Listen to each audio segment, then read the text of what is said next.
Bienvenidos todos al podcast Con Mucho Arte. Los invito en esta ocasión, en este tercer programa, a conocer la obra de un artista cubano en este periplo que hemos estado haciendo por el mundo de los talleres de artistas y estudios. Pues hoy le sumamos la entrevista, más la conversación con un artista cubano que actualmente reside en Madrid, pero que lleva viviendo en España desde el año 2012. Bienvenido, Guiber. Gracias por la invitación. Nos referimos a Guiber Rosales, un artista cubano que, como les contaba, lleva viviendo aquí en España desde el año 2012, Guiber, pero más recientemente en Madrid, ¿cierto? Sí, hace 5 años. Perfectamente. Entonces, has desarrollado parte de tu trabajo creativo también en Valencia, donde has tenido una zona de tu producción artística y luego te has trasladado hasta acá, hasta Madrid, donde has desarrollado y donde has dejado continuidad a tu trabajo.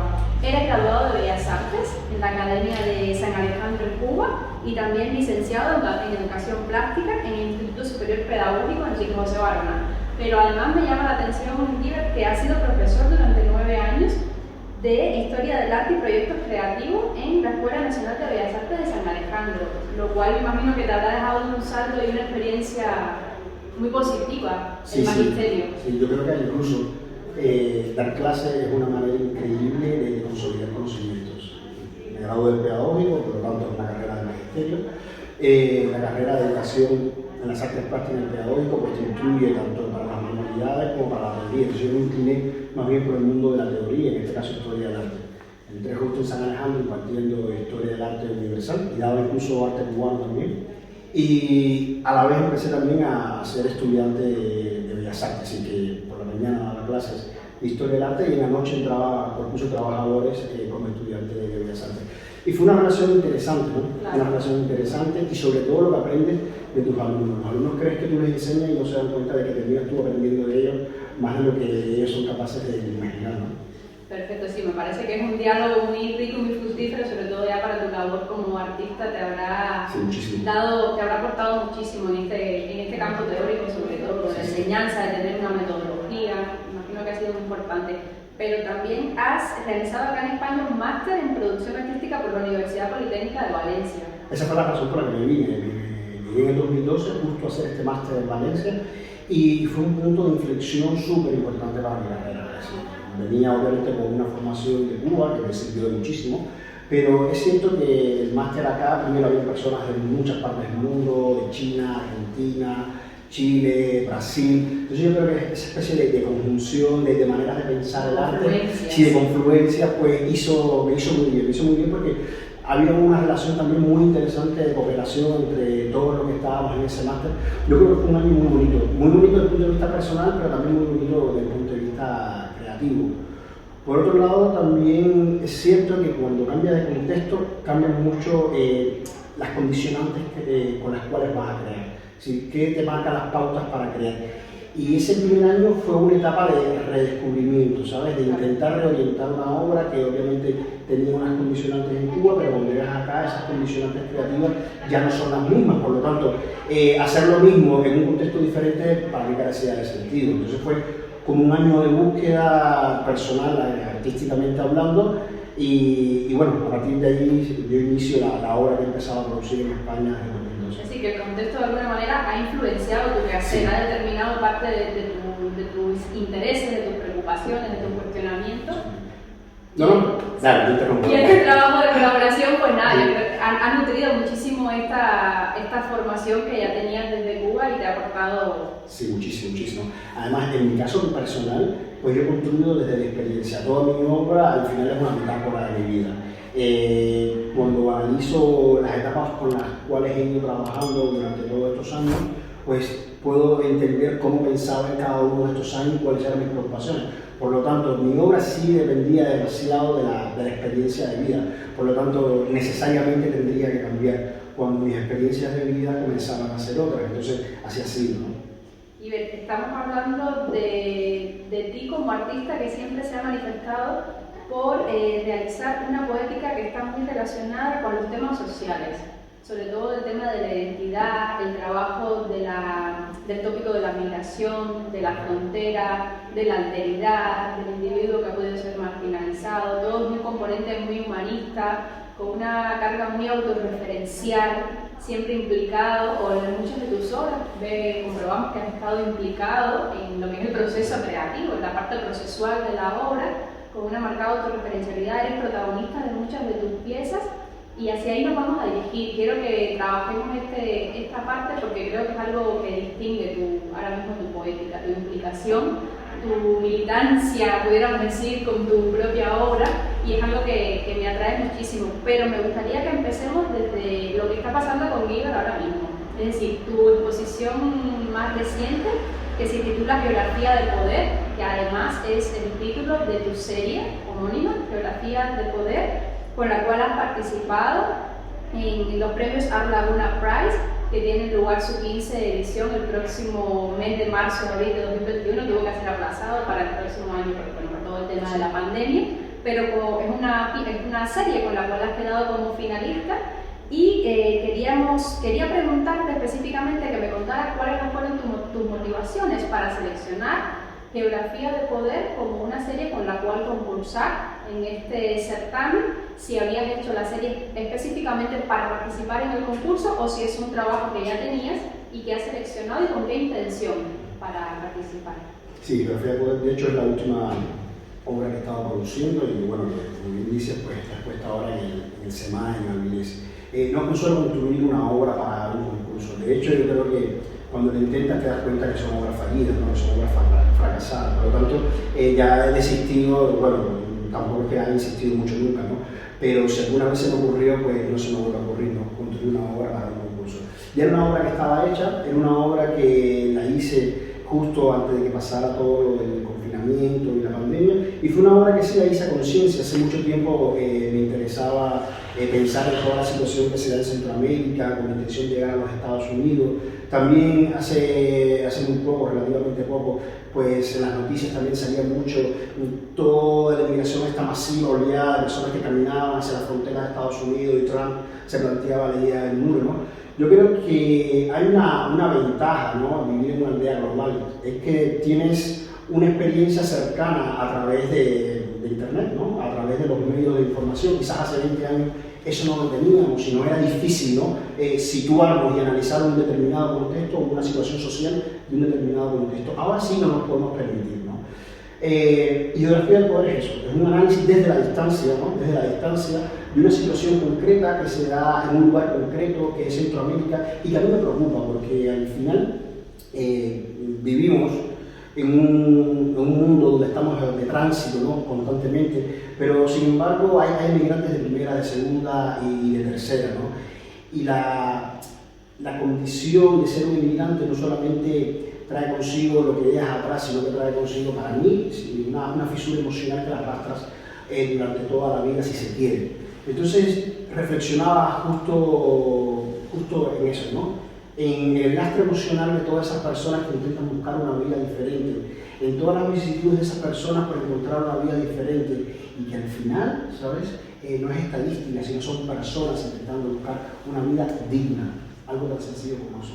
Y de tu experiencia como inmigrante, es decir, creo que es un tópico que te viene muy de adentro. Hay una parte vivencial que le aporta mucho sentido, mucho contenido a tu propia obra, y creo que de ahí parte tu inquietud, es decir, de tu propia experiencia. Ya me lo decías un poco antes al inicio de la conversación, todo parte de ti, de tu experiencia, de lo que sientes, de dónde te mueves, a dónde vas, el contacto social, y todo eso va nutriendo y aportándole a tu obra. Y específicamente porque desde la fotografía libre, trabajar este tema, por ejemplo, no la fotografía documental, como podemos ver, donde se documenta todo este proceso migratorio en las fronteras de México y Estados Unidos, sino de una fotografía, pudiéramos decir, mucho más conceptual, creativa, donde tienes a un protagonista, un amigo migrante que pone su cuerpo como soporte y sobre ese cuerpo dibujas, o sobre ese cuerpo recreas esas fronteras. ¿Por qué acudir al lenguaje fotográfico específicamente para trabajar? Yo creo que el artista es un constructor de historias,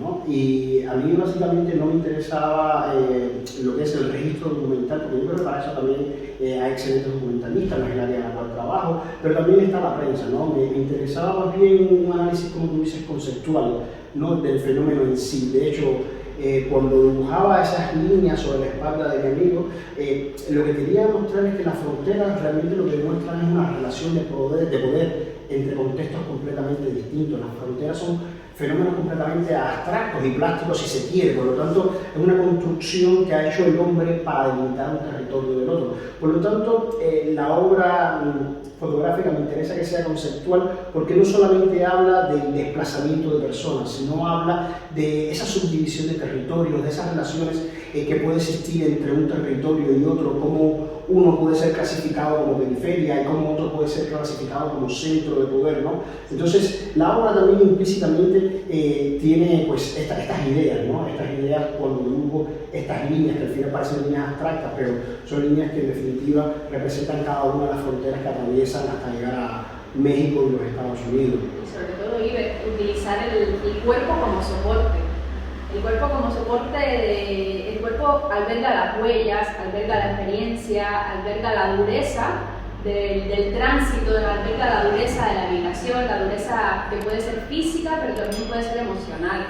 Y sobre todo escoger un amigo migrante creo que le aporta mucho más. Sí, y hay una cosa dentro de mi trabajo, y que Geografía del Poder, por supuesto, no está ajeno a ello, es que hice teatro. Es decir, durante una etapa de mi vida hice teatro. Por lo tanto, para mí, la relación con el cuerpo es siempre importante, porque para mí el cuerpo es una herramienta de comunicación, y yo estoy completamente convencido, que el cuerpo aparezca dentro de toda mi obra, incluso la autorreferencialidad aparezca en toda mi obra, es esa especie de pozo que me dejó el teatro de estar trabajando, ¿no? Físicamente. Y el cuerpo también tiene una carga no solamente emocional, sino una carga de energía que quizás no lo tiene otro soporte, ¿no? Entonces, porque obviamente todo está codificado, ¿no? Querramos o no, pues codificamos de una manera los objetos, codificamos de alguna manera las cosas en función de la experiencia que tengamos con ese objeto, con esa cosa.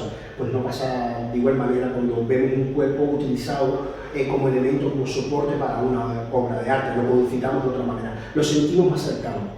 Y entonces, específicamente, ¿por qué titular esta reciente exposición que has hecho en el Centro Municipal de Arte y Exposiciones de Avilés, que actualmente sí, está recibiendo hasta octubre próximo?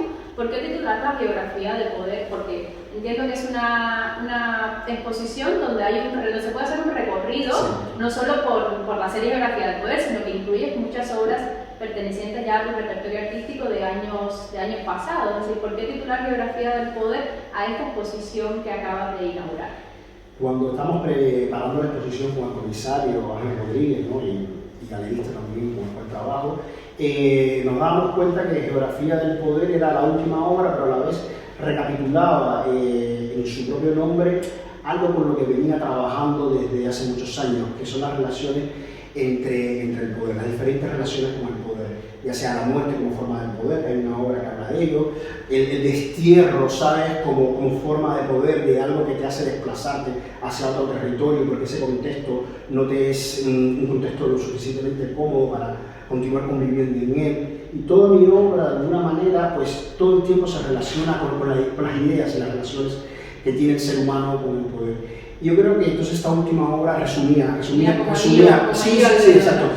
muy bien un poco la trayectoria, y lo que hice incluso fue como hacer, yo y el curador, una selección de aquellas obras que tenían sí una marcada relación con un análisis social, una marcada relación con un análisis sobre los contextos y cómo los contextos determinan en la vida de las personas. Entonces esas obras fueron las que se llevaron a la exposición, y Geografía del Poder creíamos que era el título más adecuado para la muestra. Justo te quería preguntar por eso, por el criterio curatorial a la hora de hacer una curaduría de la exposición, ¿cuál había sido ese criterio que había seguido, el curador y tú como artista, para hacer la exposición como tal? Y bueno, ya me lo has comentado un poco todo este... Sí, pero yo creo que, por ejemplo, una exposición, incluso un curador, es un dramaturgo. Para mí un curador es un dramaturgo, donde cada obra es un personaje y tiene que saber repasar muy bien cómo esos personajes coexisten dentro de una obra teatral. Eso es una exposición acertada desde el punto de vista curatorial. Y en este sentido sí queríamos eso, ¿no? De que cada una de las obras, dígase personajes que iban a estar en la muestra, pues fueran, digamos, obras que le dieran pie a las próximas obras que continuabas viendo, ¿no? Y incluso hay obras desde el 2011, de hecho incluí una obra que hice antes de salir de Cuba, donde es una obra que no tiene nada que ver, que se llama Animales Domésticos, con el tipo de producción que yo iba haciendo hasta ese momento. Sin embargo, fue una obra que, a pesar de haber nacido en Cuba, sabía que no era una obra de ese contexto y nunca la expuse hasta prácticamente este momento. Son de ese tipo de obras que nacen, que sabes que tienen otro momento, ¿no? Sí. Dentro de tu carrera. No sabes cuál, porque no eres capaz de predecir cuáles son las obras futuras, pero sabes que esa es una obra que pertenece al futuro, no al momento presente. Y entonces, desde Animales Domésticos, que es una obra que son estos cuerpos colgando, ¿no? Como personas que cuando cuelgan la carne para que desangre dentro de un bohío, yo lo hice dentro de un bohío en Cuba, y los cuerpos y las personas son mis vecinos, son mis amigos, nunca trabajo con algo que no guarda relación conmigo. Pues bien, es la primera obra que de alguna manera hice para esta exposición, y la última obra, Geografía del Poder, y si te das cuenta están interconectadas unas y otras.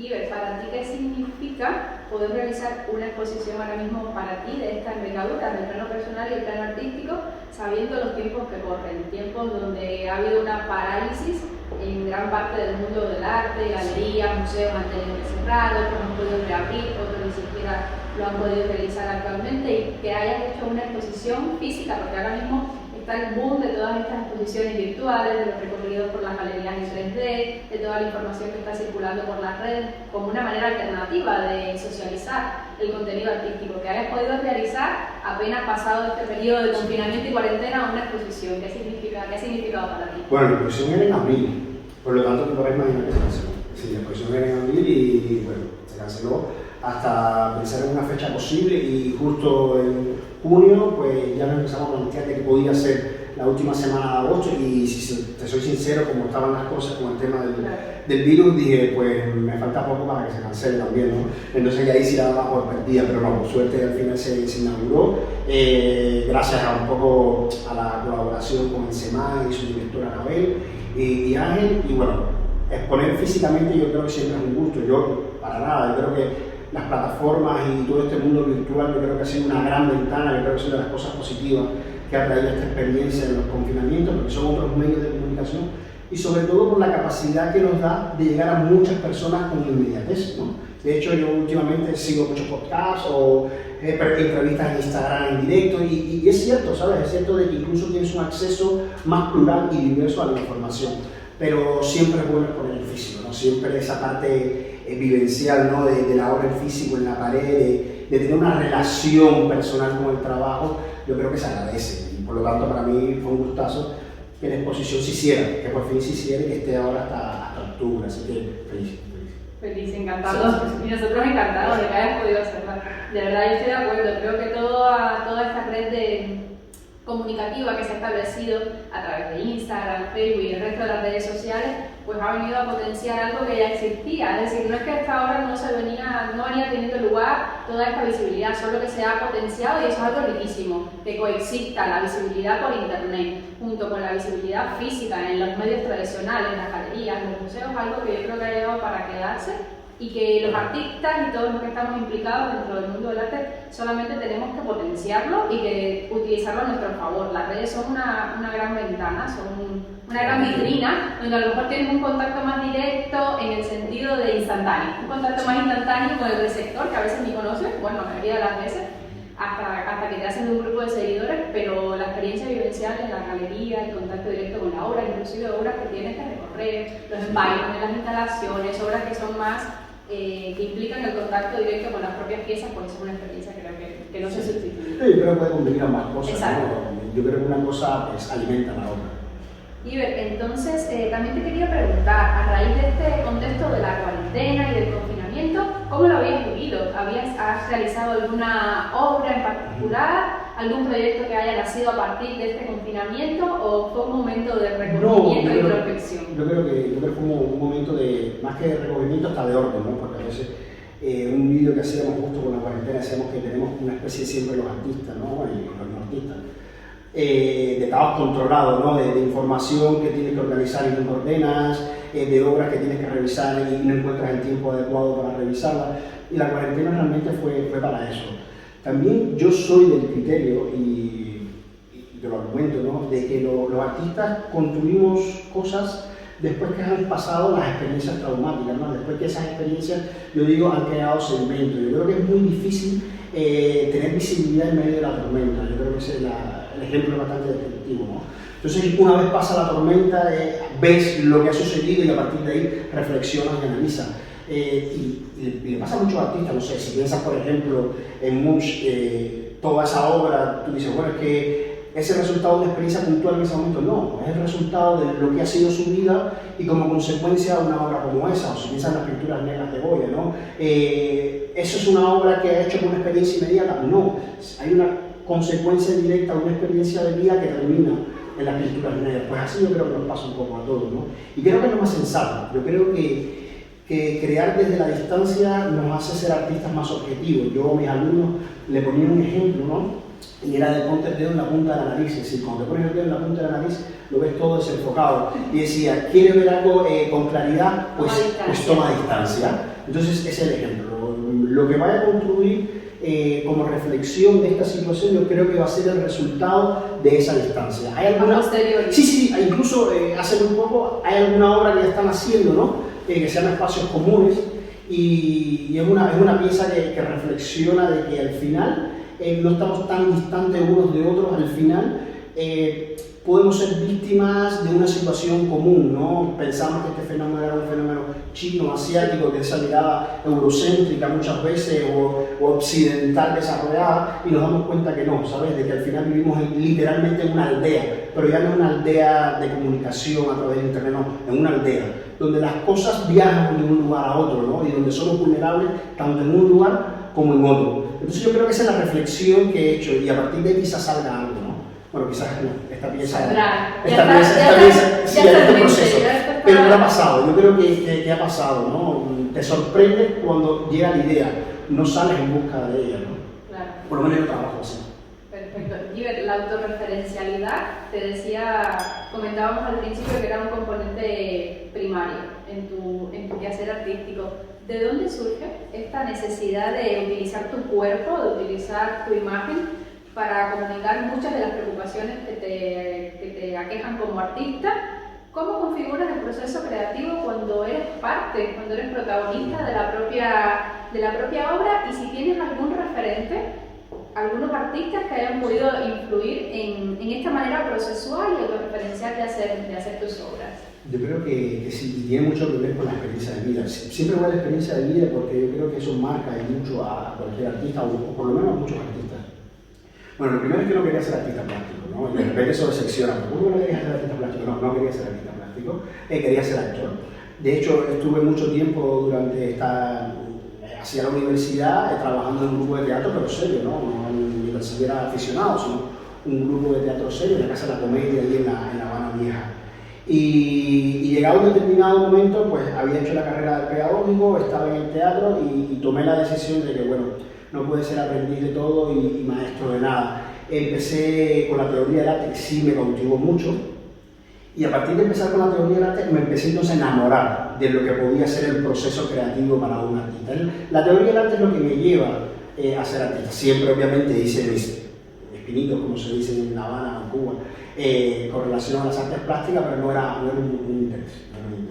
Me entré en San Alejandro como profesor de Historia del Arte y a partir de ahí ya decidí, bueno, sí, esto ya me gusta, el propio medio, la propia convivencia entre artistas, y ahí es cuando comencé a estudiar Bellas Artes.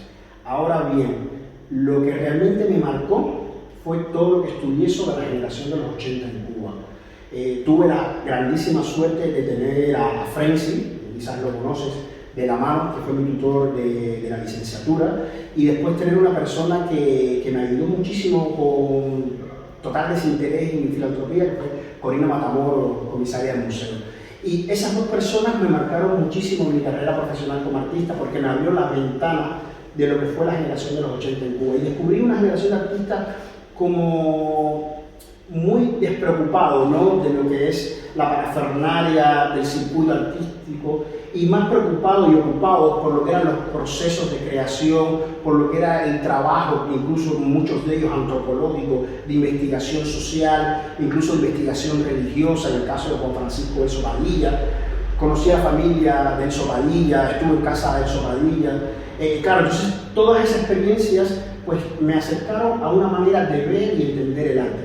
Y te lo voy a resumir con una frase que incluso aparece en el último catálogo que le hizo Gerardo Mosquera a Elso Padilla, donde eso decía de que más importante que la obra en sí misma es el proceso que me lleva hacia ella. Y esa frase yo creo que la cogí como un eslogan, lo digo no con banalidad, sino como un eslogan de vida. Como mi mantra, exacto, mejor que eslogan mantra. Como mi mantra de cómo quiero yo pensar el arte. Y así ha sido, Tanto es así que una cosa te lleva a la otra. Toda esta investigación son los 80, la experiencia con Corina y Frenzy me llevó en el 2007 con un grupo de amigos a hacer un proyecto que se llamó Boceto para un Archipiélago, que yo creo que esa es como que la piedra angular de lo que soy hoy, que fue recorrer la isla de Cuba a pie, es decir, durante 3 meses y 3 días, desde el Cabo de San Antonio hasta la punta de Maicí. Y era un proyecto precisamente de introspección, era un proyecto donde ibas investigando lo que era la Cuba, ¿no? Lo que era esa Cuba que no te cuentan, esa Cuba que no conoces, esa Cuba que incluso ha quedado olvidada porque hay una Cuba incluso antes del 59 y es bien interesante redescubrir todo ese patrimonio arquitectónico perdido, todas esas culturas culinarias perdidas. Entonces, esa experiencia de vida me marcó para cómo quería entender el arte, porque me di cuenta en el recorrido de que los artistas simplificamos mucho la realidad. Nos acercamos a ella, la realidad es mucho más compleja que nuestro acercamiento. Entonces tenemos que tener mucho cuidado, ¿no? El sentido ético de cómo pensamos la realidad y cómo hablamos de ella, sabiendo de que obviamente la realidad sea mucho más abarcadora que nuestra propia obra, por lo menos intentar que la obra sea respetuosa con esa realidad. Por lo tanto, yo creo que es eso lo que ha construido el artista y la persona que soy hoy, porque al final yo no creo que se pueda ligar un artista de la persona, porque soy la misma cosa, ¿no? Lo que ves en mi obra soy yo como persona, no soy otra cosa. No sé, soy de los que se levanta y se ve las noticias, la misma noticia además, lo cual es muy aburrido para mi esposa, se ve la noticia 3 veces, ¿no? Y mi esposa me dice, hijo mío, que ya lo viste por la mañana, no pasa nada, lo voy a poner. ¿Sabes? Entonces yo creo que es eso, ¿no? Si tienes una inquietud social es porque realmente tienes una inquietud social, ¿no? Y si tu obra es social es porque realmente piensas así. No está desligado. No, para nada. El libre artista como el libre persona. No, sí, uno es no. el otro del otro y así, Totalmente. y así concluyes. Si te preguntara entonces por aquellas obras o proyectos o exposiciones que han marcado un giro en tu trayectoria como artista, esas con las que tienes más cariño, más un componente mucho más emocional, si es que se puede decir, sí, que haya distinción que entre una obra tuya y otra a nivel de artista, a lo mejor tienes más empatía con una que con otra, o guardas cierto cariño por una por otra. ¿Cuáles me dirías? Sí, pues suerte las obras no son hijos, ¿no? Porque si no te sentirías malísimamente mal como padre, ¿no? Es cierto que quieres a una más que otra o sientes más apego a una por otra. Aunque sinceramente para mí lo más importante ha sido pues qué experiencias me han marcado, ¿no? La experiencia de esta caminata de Boceto para un Archipiélago, donde incluso fuimos a Jaruco a ver las obras de Ana Mendieta que están ahí en las cuevas de Jaruco, acampamos. Sí, toda esa experiencia del viaje, pues yo creo que me marcó mucho.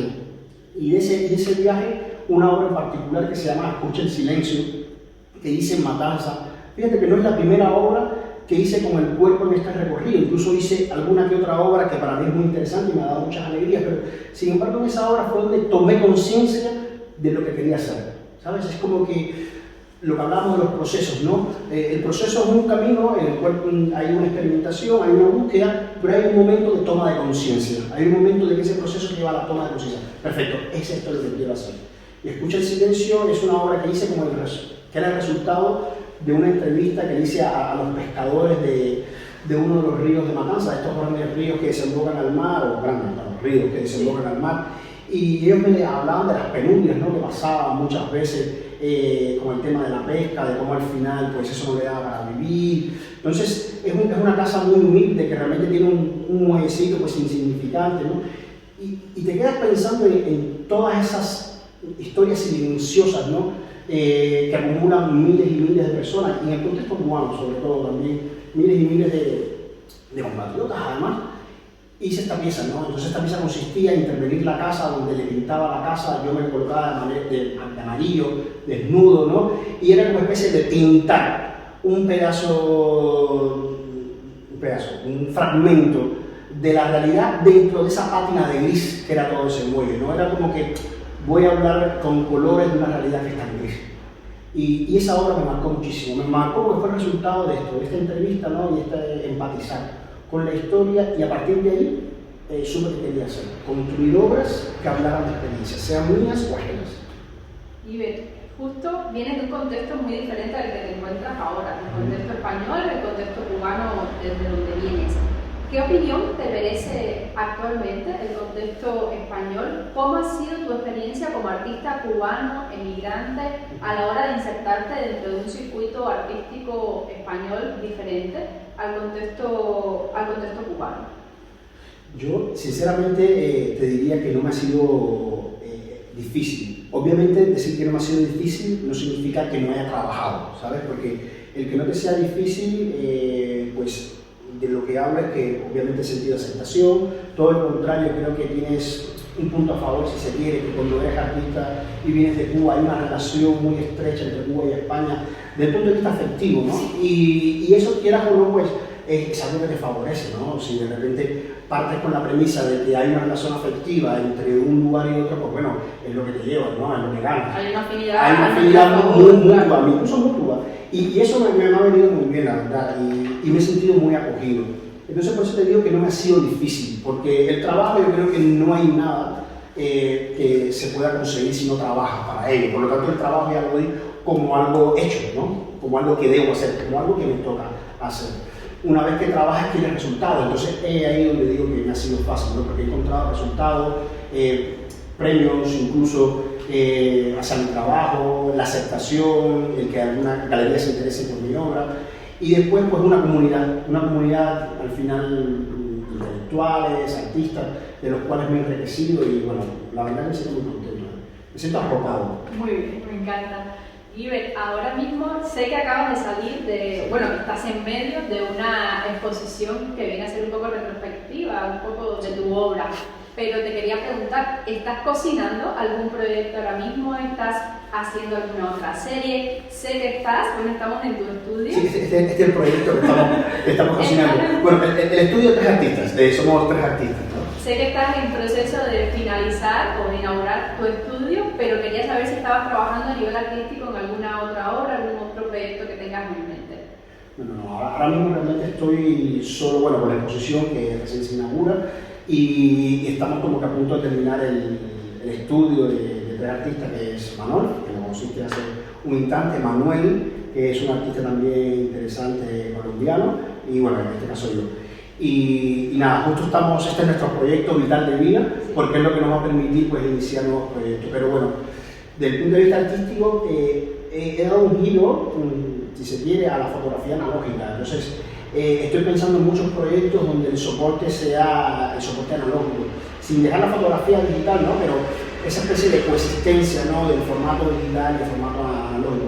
Es algo que, por la edad que tengo, no que sea un jovencito, ¿no? Un adolescente, pero no, cuando empecé en la fotografía ya el proceso del analógico había quedado a un lado y estábamos en la era digital. Me apetece incluso porque he redescubierto una manera, digamos, más pausada, más sosegada de crear, ¿no?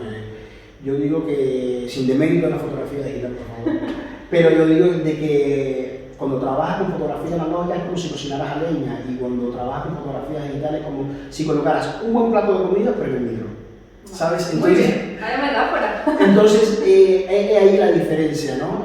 De que al final el otro proceso es un proceso más lento, más meditado, y al final tiene algo desde el punto de vista de la energía propia, ¿no?